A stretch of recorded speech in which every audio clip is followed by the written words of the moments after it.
This shop looks like it has so many delicious things," the elderly lady said cheerfully, speaking to her husband standing beside her. Most of the customers who visited the friendly bakery were familiar faces from the neighborhood, but the elderly couple who came in that day were new. Huh? What is this feeling?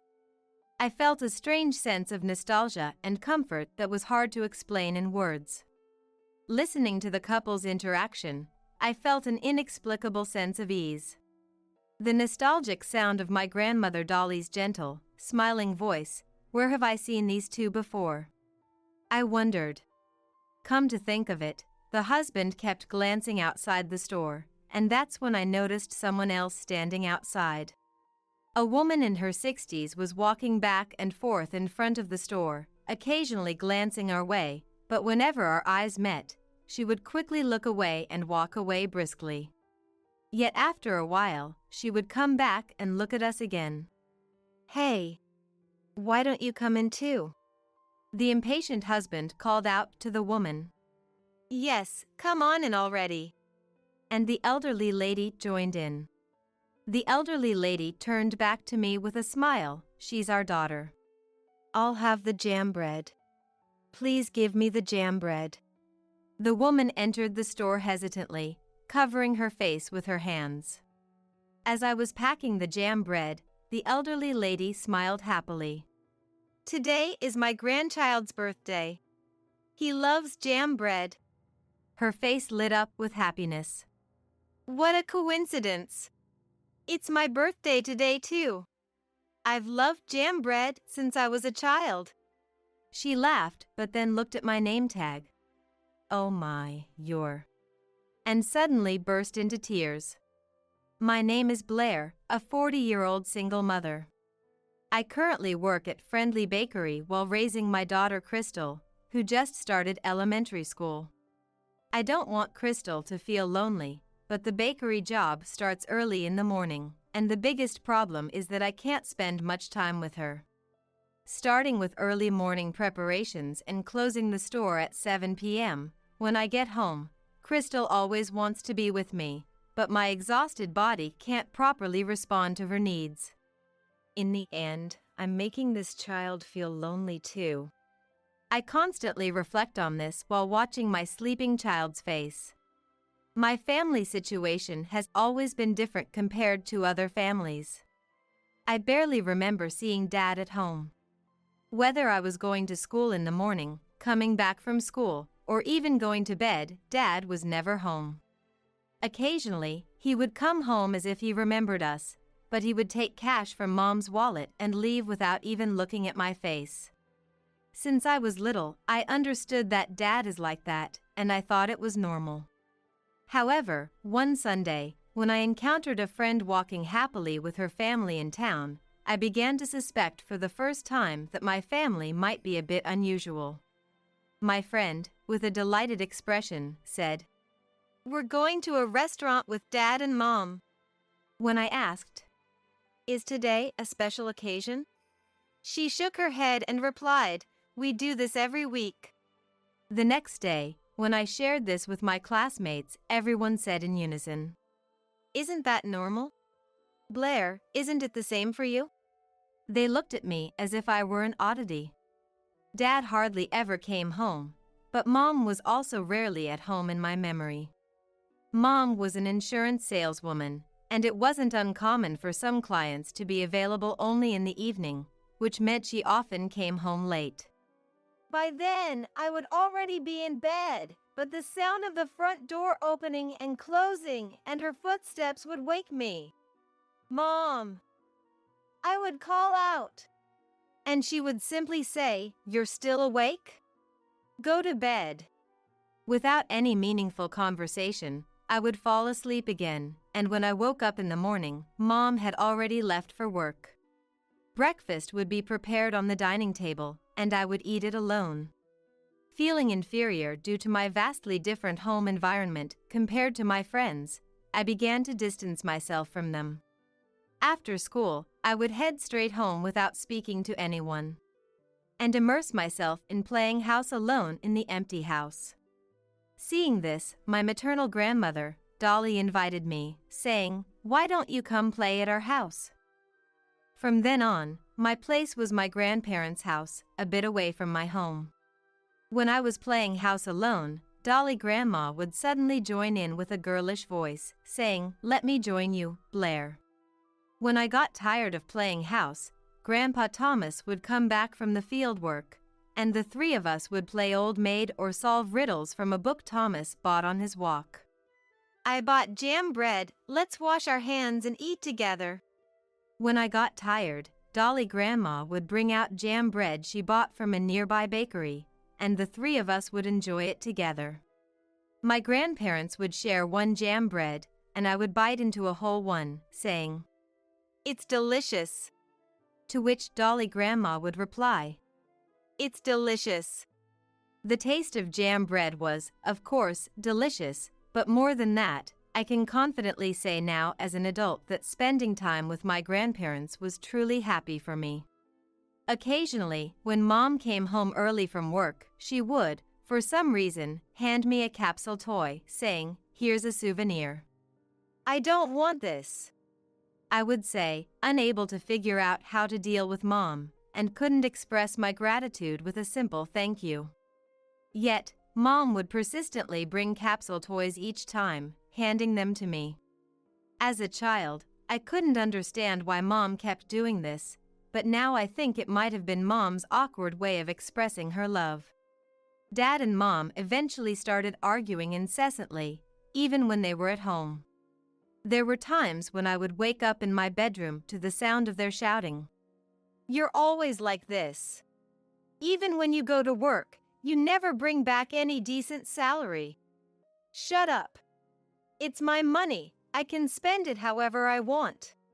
It felt like they had those exchanges every night. Eventually, they seemed to stop caring altogether, their voices lost their intensity, and they stopped fighting altogether, barely speaking to each other. One day, Mom left the house without telling me anything and never came back.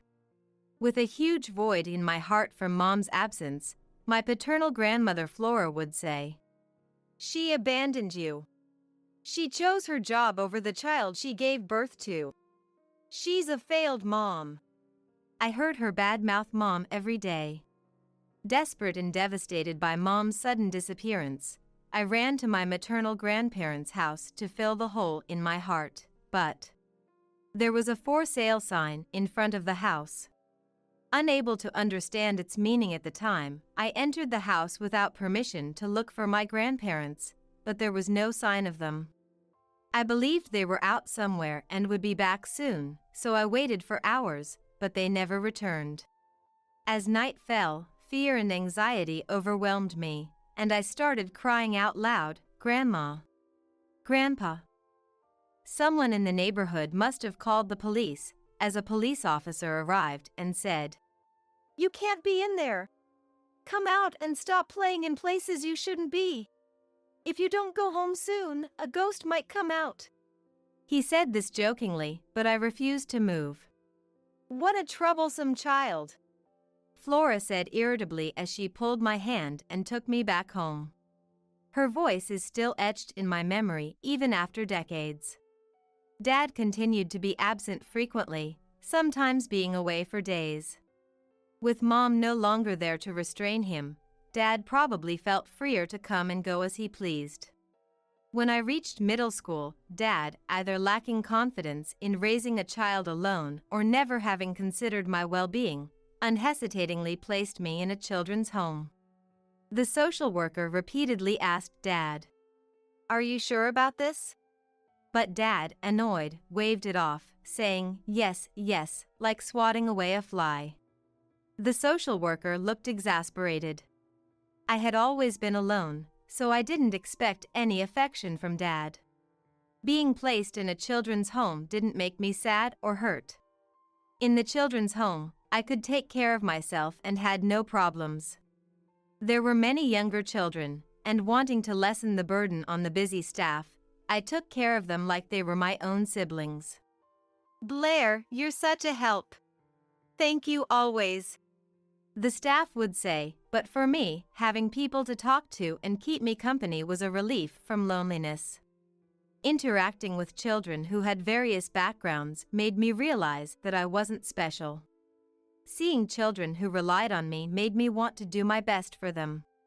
One day, when jam bread was served for a snack, the sight of it brought back memories of the warm and gentle days I spent with my grandparents, and I suddenly burst into tears. Blair, why are you crying? I don't know. Maybe because I just remembered some precious moments from the past.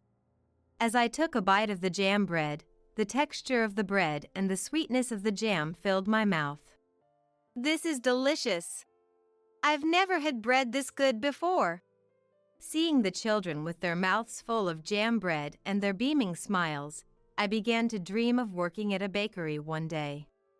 After graduating from middle school, I chose a high school with a home economics department.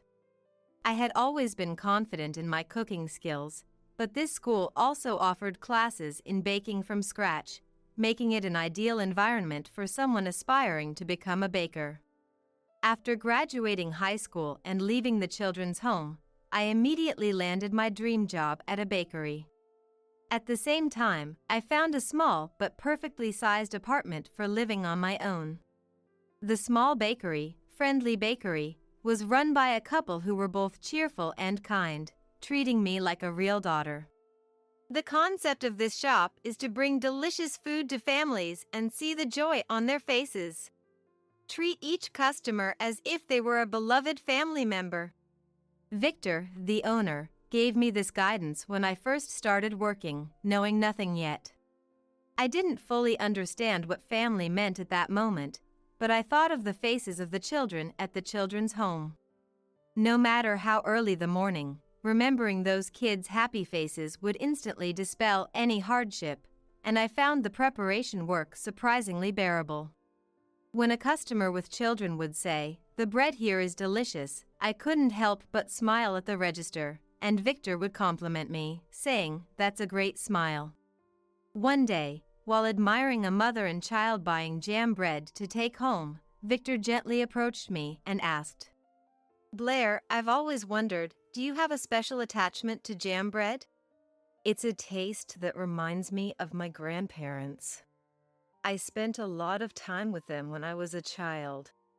I recounted my childhood and the circumstances leading to my time at the children's home to Victor.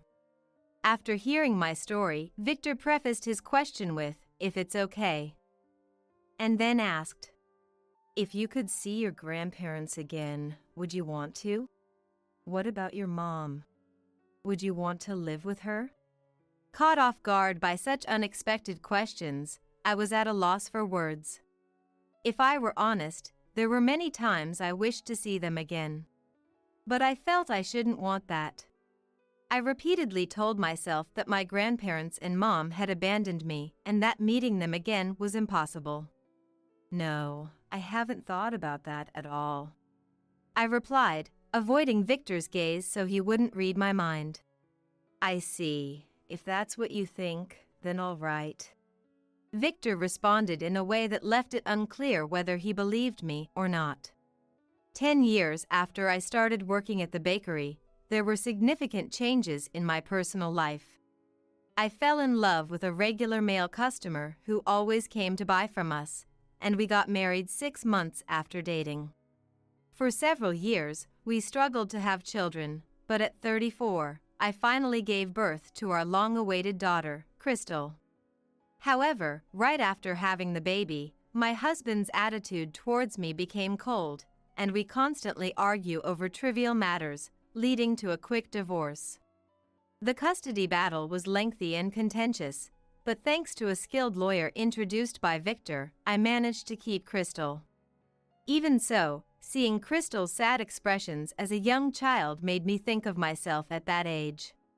Am I making her feel the same way I did? I would reflect while watching Crystal sleep. One day, as Crystal and I were having dinner, my just-starting elementary school daughter was curiously staring at a small rubber toy. What's that? Did we have something like this?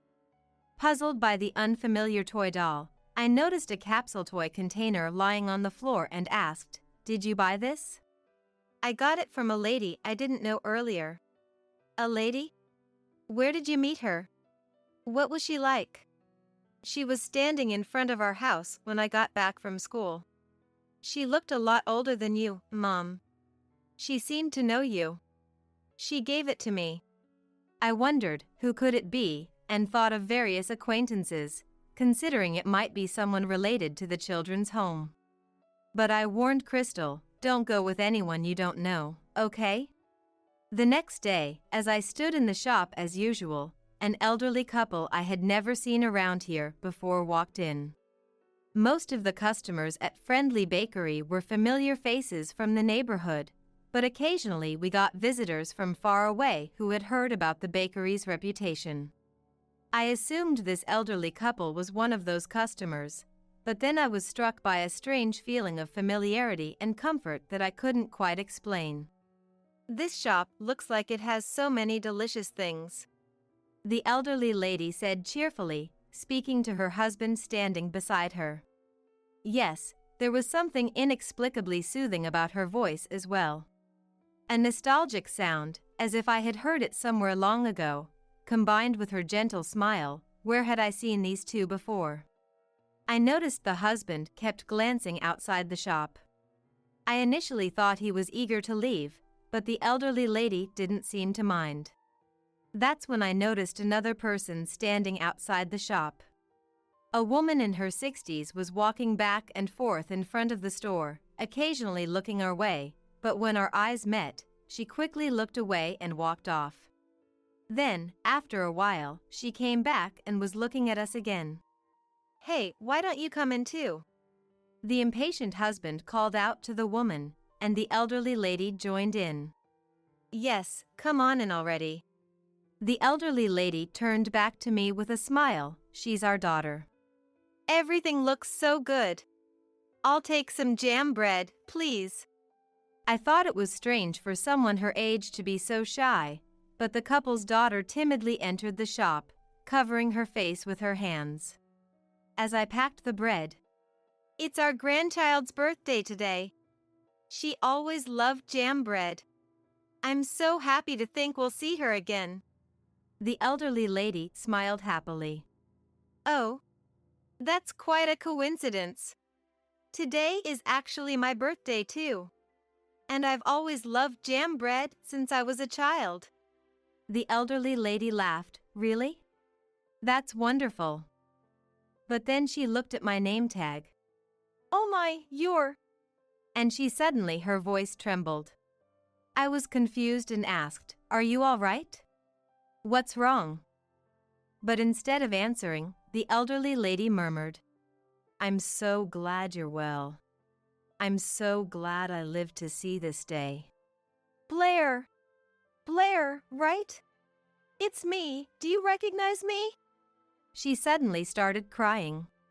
Every time I encountered the elderly lady's gentle face and voice, I felt an inescapable tightening in my chest. A cherished presence that had once enveloped me with warmth, now seemingly far away. "Could it be Grandma? Grandma Dolly? You remembered. Blair." Saying this, the elderly lady, my grandma, warmly wrapped my hands in hers. So, the woman who was constantly averting her gaze behind her was Mom, right? Yes. I'm your mom. The woman finally spoke up. Since it had been over 30 years since we last saw each other, I didn't immediately recognize the three of them when they entered the store.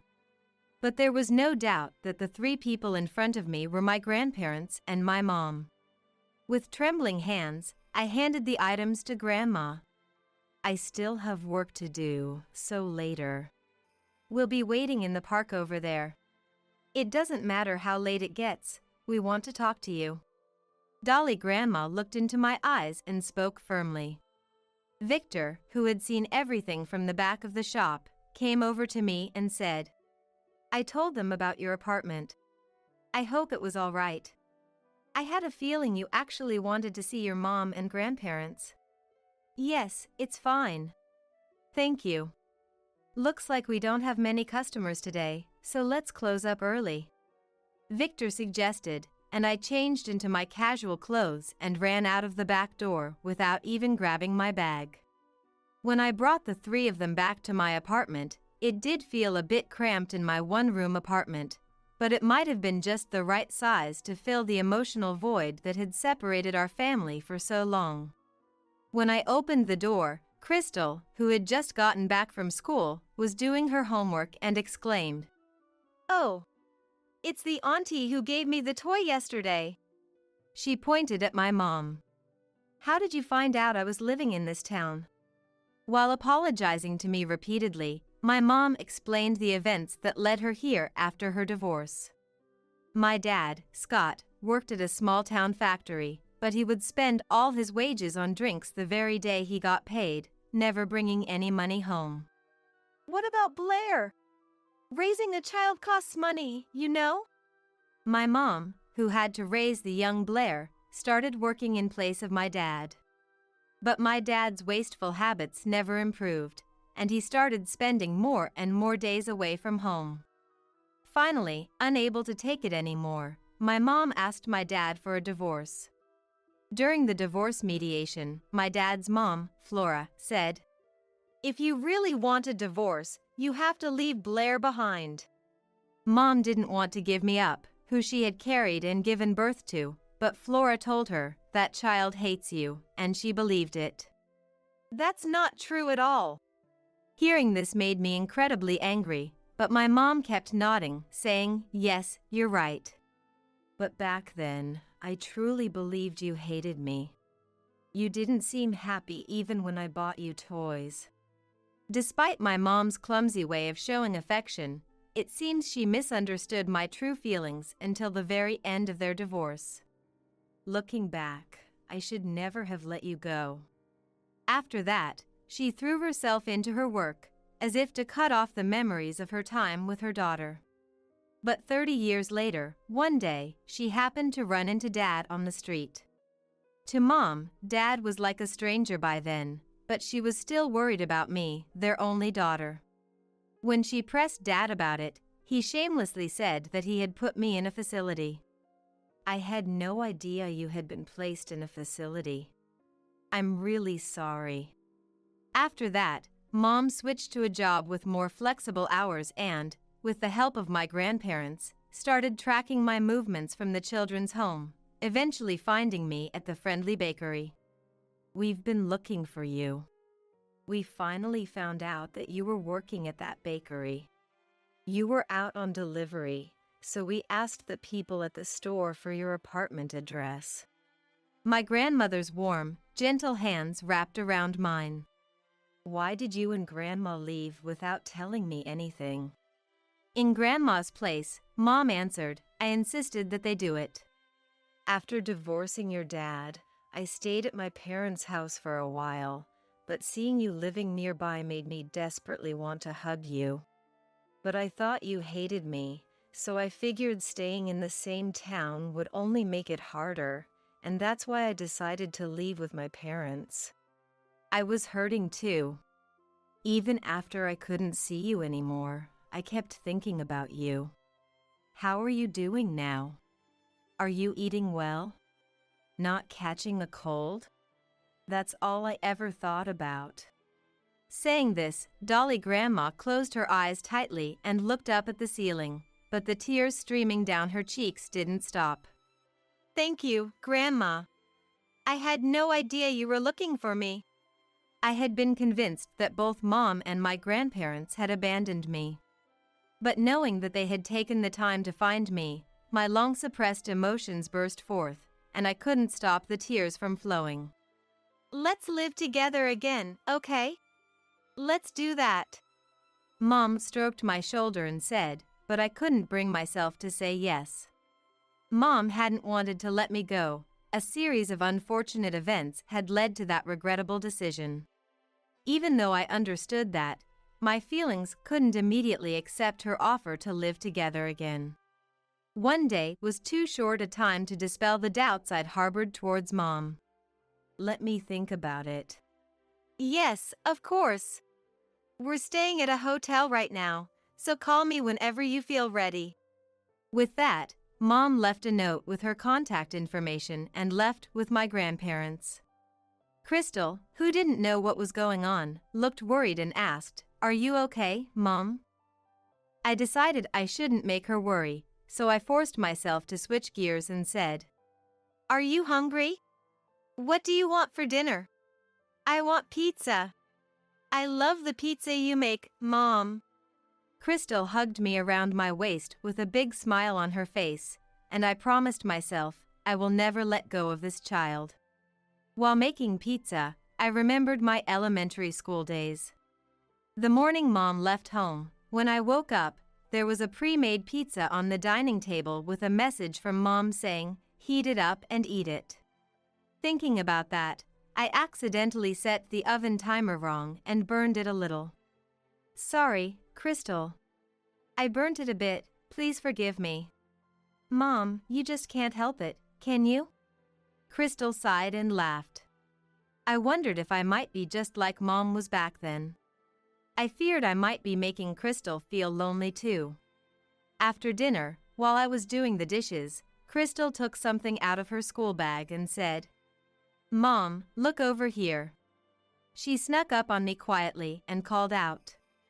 As I turned off the faucet and looked back as she asked, Crystal had drawn a big picture of me on a piece of construction paper with a message that said, "Good luck at work." Happy birthday, Mom. I love you, Mom. Thank you. I was so happy about Crystal's casual kindness that I felt a warm emotion welling up inside me. Mom, are you crying? Why? Did something bad happen? I wiped my tears and said, Of course not, I'm just happy. But Crystal, looking puzzled, asked, "Do people cry even when they're happy?" Sometimes they do. You know, seeing you grow up healthy and happy is my greatest joy. I had been so caught up with work from morning till night that I hadn't made time to care for my family or for Crystal.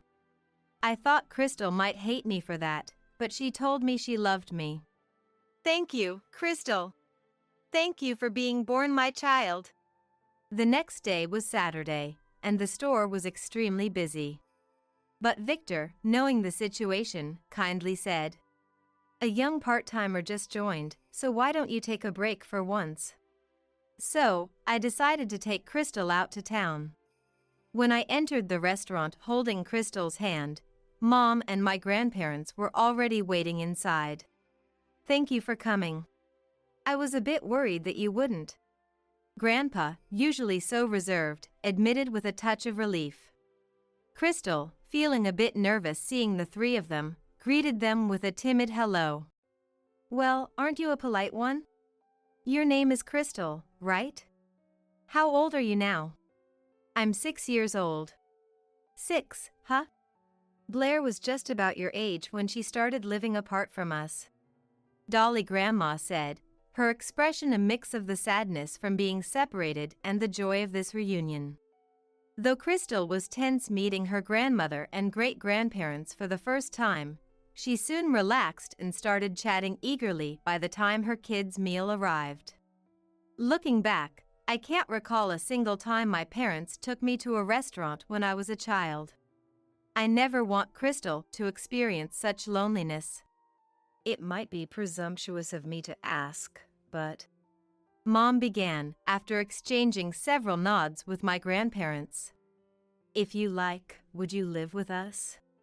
We could buy a new house, instead of the apartment you're in now, and live happily together. What do you think? If Crystal is okay with it." I found myself answering before I could think. I patted Crystal's head. "How about it? Would you like to live with these grandmas and grandpa?" "Yes, I would." Mom's shoulders shook as she covered her face with a handkerchief. Meanwhile, I heard through the grapevine that my dad, Scott, even after retirement, still spent too much time and money on leisure and had been cut off by his own parents. Rumor has it that a woman who once cared for him had left, and he was now living frugally in a small apartment, depleting his retirement savings. Frankly, as a family completely severed from him, we couldn't care less about his old age. To be honest, I still don't know how much I can forgive and trust Mom, who abandoned me. I'm unsure if we can make it work as a family in the future, and fears constantly linger. It's not easy to fill the hole in my heart. But perhaps it can be done slowly. If we can gradually mend our relationship. If one day I can genuinely feel glad to be part of this family. Instead of trying to reclaim the lost time, let's create new memories together. Now, surrounded by a warm family, I am happily and joyfully living each day. I'm fine with whatever. Do whatever you want. What? That's not helpful at all. My husband, Thomas, and I were at a meeting to discuss our wedding ceremony. We had already submitted our marriage license, but we hadn't held the ceremony yet. Even though I was listening with growing excitement, my enthusiasm quickly faded. For now, why not go with this? What do you mean by this? I mean, the middle plan should be fine. Didn't you say it could be something a little nicer? Thomas was the one who suggested having a ceremony in the first place. But now, his attitude was unbelievable. As the tension grew, our wedding planner, Nichols, made a suggestion. In that case, the quality of the meal could be reduced a bit, and instead, we could increase the number of events. Nichols explained the alternative plan politely, but Thomas showed no interest. Let's go with that. Is that okay with you? Yeah. I almost sighed but held it back. Then suddenly, he stood up. Where are you going? We're not finished yet. We've done enough, haven't we? I'll head home first. With that, he left the room. As I got up to follow him, someone grabbed my arm. Startled, I almost fell backward. Is something wrong? I turned around to see Nichols looking serious. I have something important to discuss. What? I followed him to another room. Still worried about Thomas. So, what is it? This is very hard to say, but Mr. Thomas is actually... His words made me collapse to my knees on the spot. At the same time, a burning desire for revenge against Thomas ignited within me. I am Ellen, a very ordinary office worker. I am 32 years old this year. Now, I am living a peaceful, if ordinary, life with my husband, Thomas, whom I married 2 years ago. Thomas and I were high school classmates and moved away from our hometown after graduation. Ellen, it's been a while. Thomas? When did you come back here? I just got back last week. We ran into each other by chance after work one day. So, you've been here all this time, Ellen. Why did you come back here? There was a slight pause. Well, the atmosphere over there didn't suit me. What does that even mean? After that, we started hanging out once a week. Since we had a good relationship to begin with, it was fun. And about 2 months after our reunion. One evening, as we were having drinks after work. Hey, why don't we live together? What? I really enjoy being with you, Ellen. Is that okay? I didn't hesitate to say yes at that moment. Being together more made me want to spend even more time with him. Soon after, we found a new place and started living together. Looking forward to this. Same here.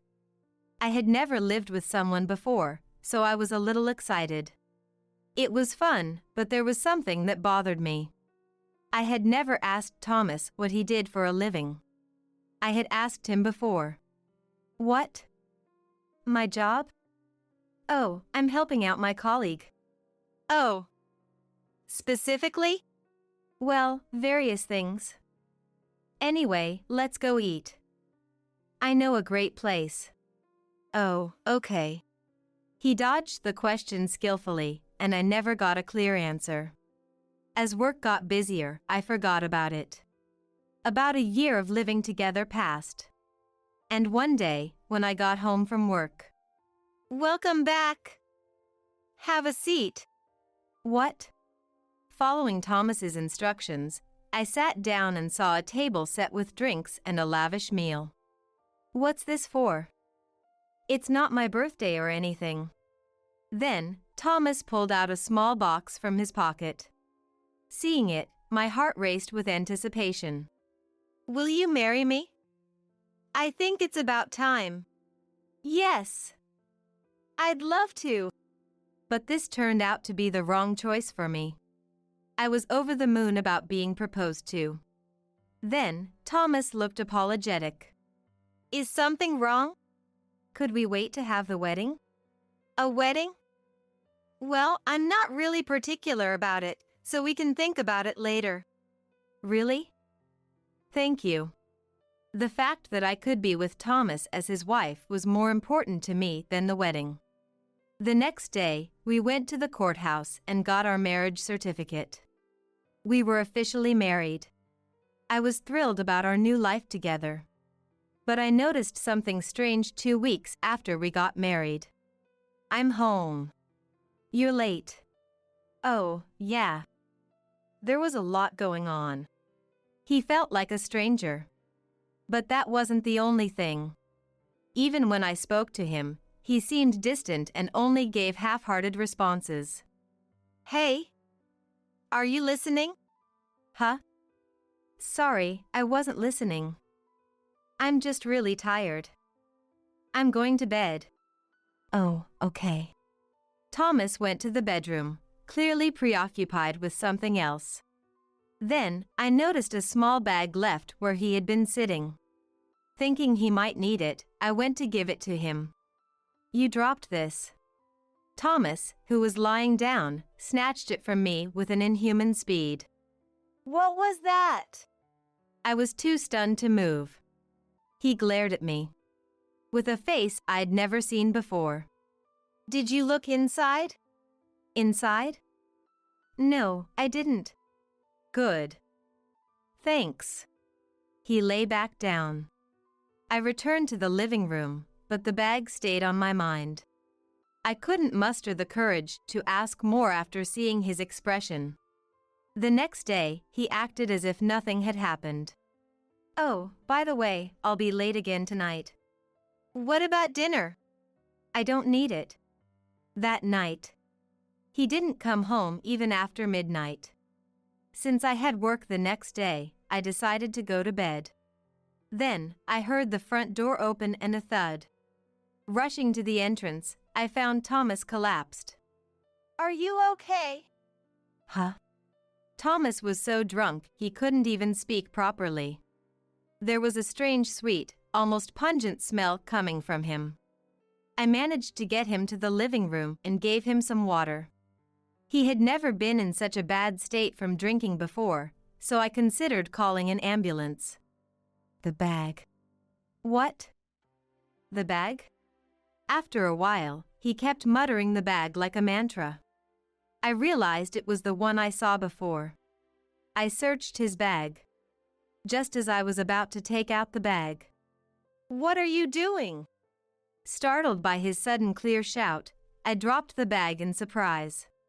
What do you think you're doing? You said the bag.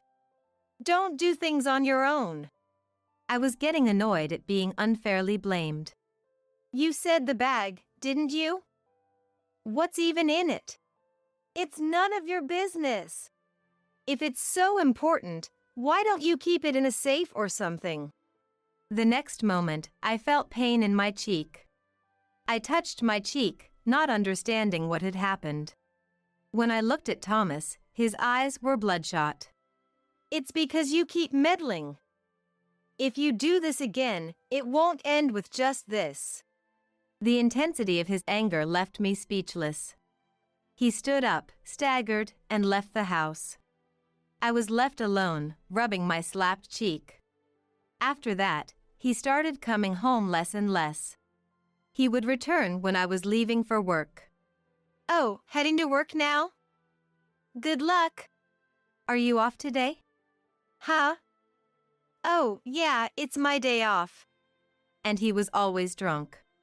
There was also a strong, unfamiliar smell around him. I had smelled it before. It seemed like perfume, but I couldn't place it at the time. One day, amidst these ongoing, tense days, Thomas made a surprising suggestion. We barely talked anymore, yet he had a strange smile on his face. As a way to make up for everything, how about we have a wedding ceremony? A ceremony? Yeah, a wedding. We never had one, right? Well, that's true. But why now all of a sudden? I was cautious because there had been no indication of this. Because it's a nice thing to do. Why not? Okay. I was afraid of what might happen if I refused. Then let's go look at venues this Sunday. I should have been happy, but Thomas's overly friendly and kind demeanor left me confused. Sunday came. So, where are we going? Just follow me. Without knowing where we were headed, I simply followed Thomas. We arrived in front of a building displaying wedding dresses. Here? Yeah, it's a nice place, right? Let's go in. Inside, there were various wedding dresses on display. Seeing all this, I couldn't help but feel a bit excited. Then, a woman approached us. Would you like a tour? As I hesitated. Yes, please. Certainly. This way, please. We moved to another room where they explained the wedding plans. I was unsure about which plan to choose, but Thomas was happily chatting with the planner. Feeling a bit annoyed, I turned to Thomas. Hey, what about this one? Oh, it's nice. But I'd go with this one. But it's expensive. Really? Then maybe the middle plan. I hadn't expected much, but Thomas actively gave his opinions. It started to feel like we might have a good wedding. That day ended with us just deciding the rough outline. On the way back, he seemed to be in a good mood. Feeling hopeful, I tried talking to him. Hey, about the wedding dress. Yeah. Which one do you think is best? Yeah. No matter how many times I tried, his response was always yeah. I wondered what had happened to his earlier enthusiasm. Are you even listening? I asked more firmly this time. I'm busy right now. Don't talk to me. But he was just fiddling with his phone, not looking busy at all. Yet he acted like I was the one at fault. The thought of divorce crossed my mind. While I had a strong desire for the wedding, I also wanted to show my parents me in a wedding dress. Torn between these feelings, I realized Thomas didn't care about any of this. We have another meeting next week. You'll come, right? Yeah, I'll be there. And we returned to our usual, gloomy routine.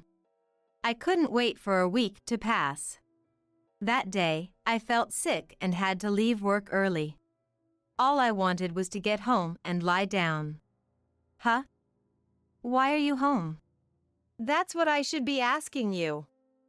What happened to work? I wasn't feeling well, so I left early. Then you should have told me. I didn't think you'd be home. Then, I noticed something. There were 2 cups on the table. When I left this morning, they weren't there. Did someone come over? Huh? No, no one came over. But there are 2 cups here.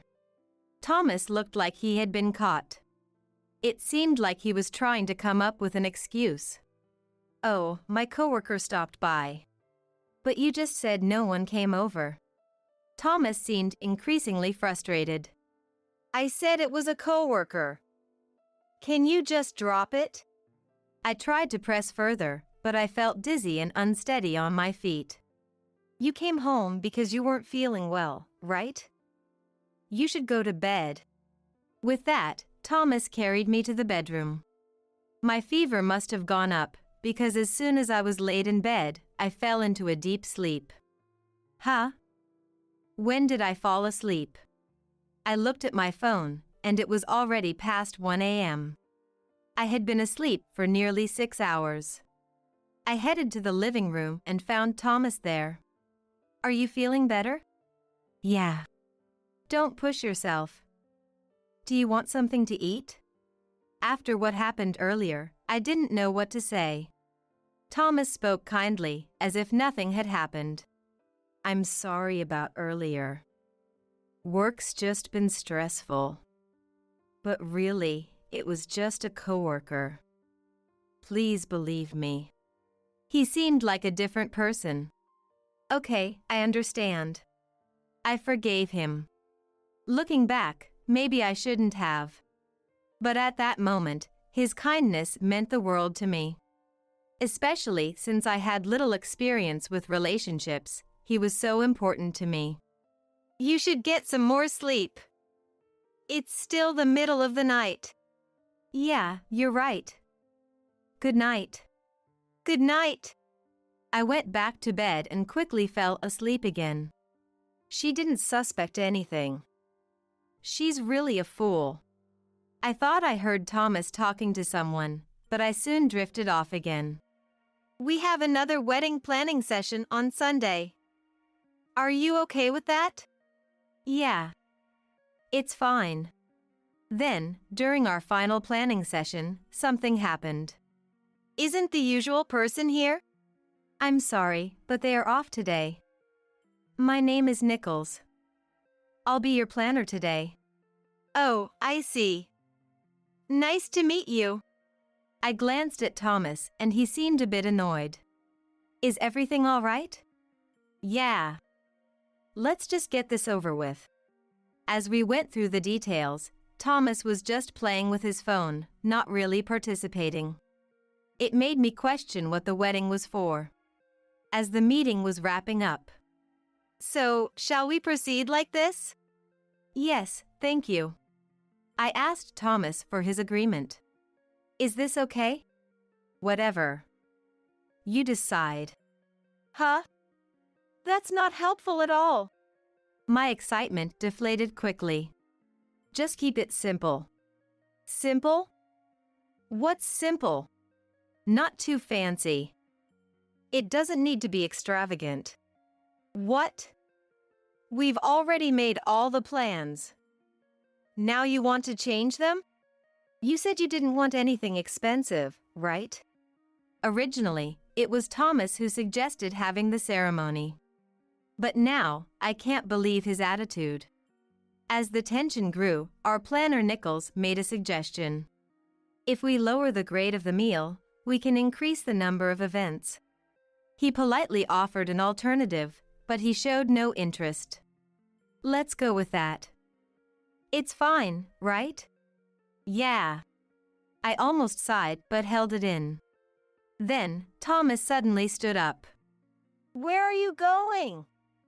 We're not done yet. It's enough already, isn't it?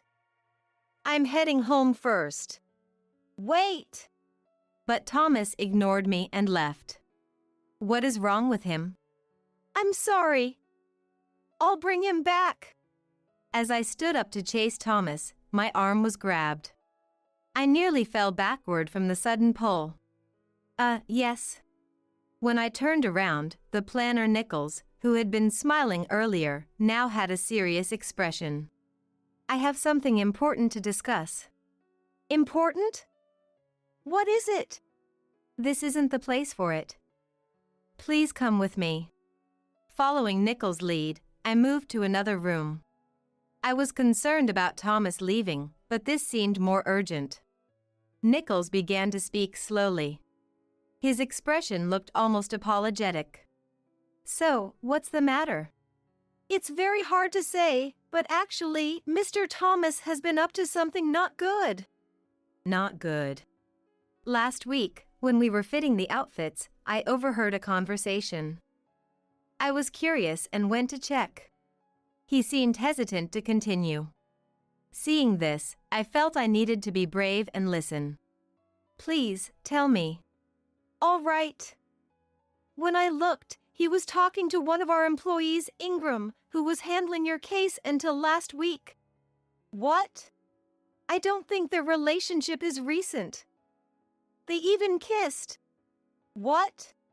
I fell to my knees at his words. Why? Though I'd suspected infidelity before, I never imagined it would be with our wedding planner. No, I couldn't have noticed. Are you okay?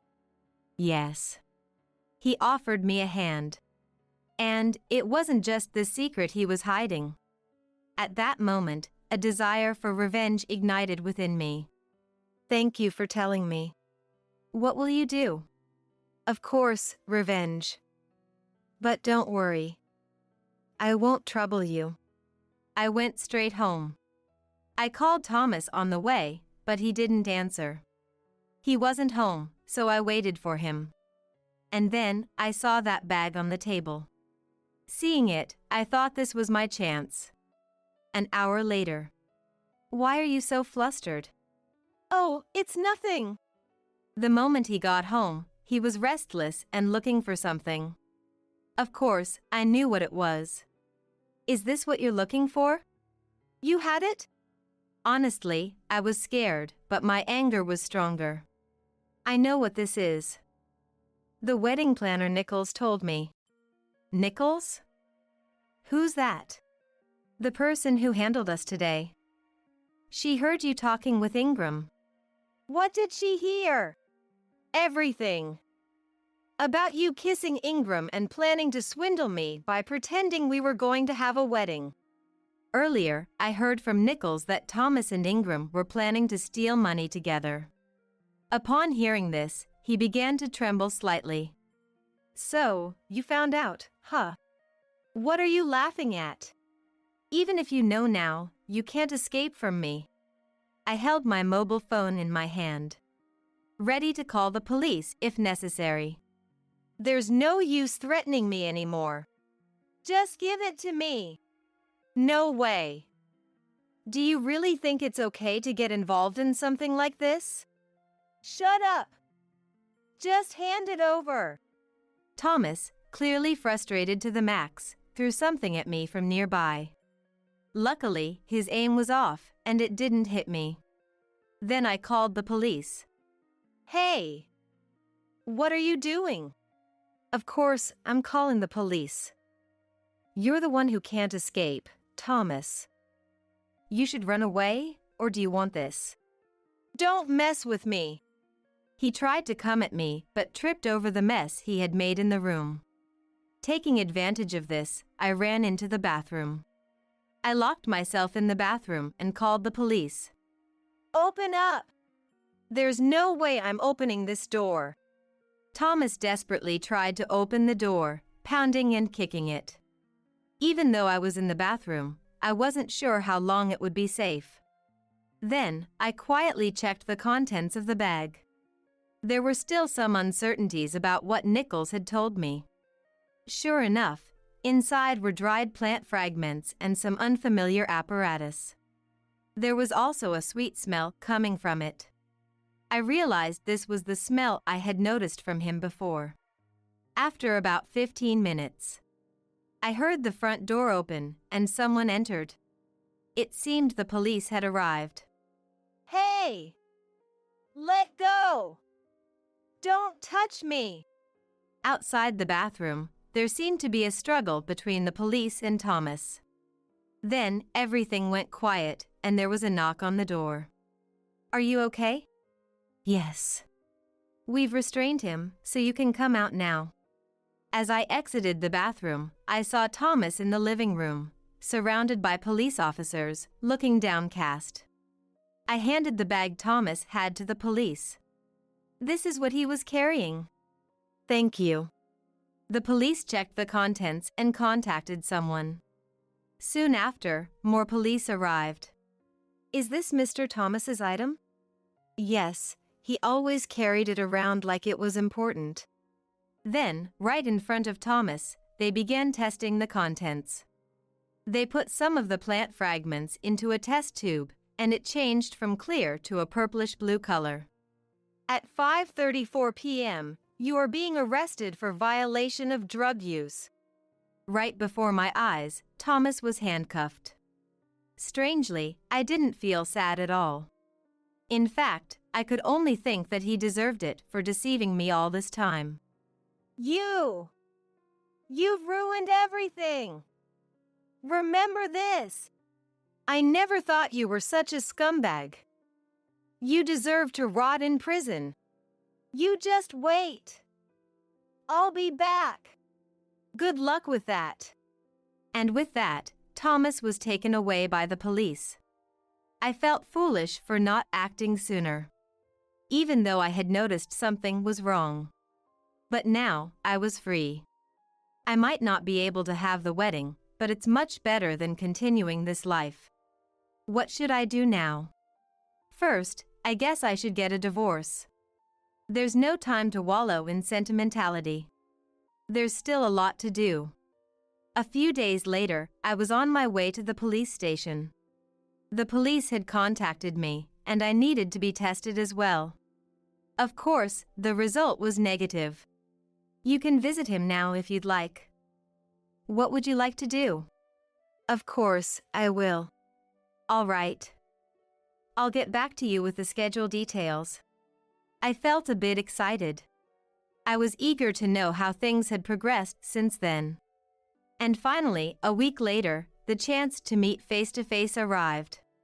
When I entered the visitation room, Thomas was a shadow of his former self. Good to see you. You look well. This is what you call looking well? So, why are you here? It's just an update. I'm currently finalizing our divorce. Also, I'm filing for alimony.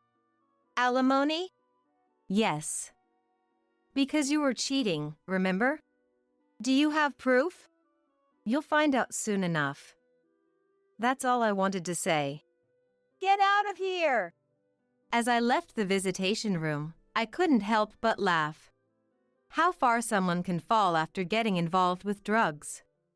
Later, I heard from the police that the wedding planner, Ingram, had been arrested. They found the same kind of bag in her room.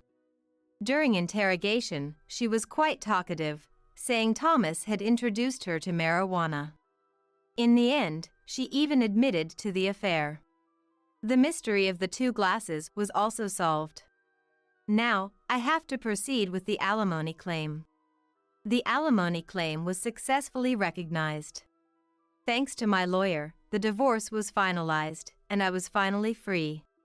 Since I originally leased the apartment, I terminated the contract and disposed of all of Thomas's belongings. With this, I'm considering moving. But before that, there's one place I need to go. It's been a while, Miss Nichols. You are. Thank you so much for your help last time. It was all thanks to you, Nichols. I didn't really do anything. You really saved me. And what about your husband? Of course, we divorced. If I ever plan to get married again, I'll come here. With that, I left the store. I later learned that before coming back here, he had been arrested for drugs again. Because of this, he received a prison sentence and is now behind bars. Knowing this, I can't help but laugh. I hope he never gets out. From now on, I will start a new life in a new place. Even though I am alone, I don't feel lonely. In fact, I'm looking forward to it immensely.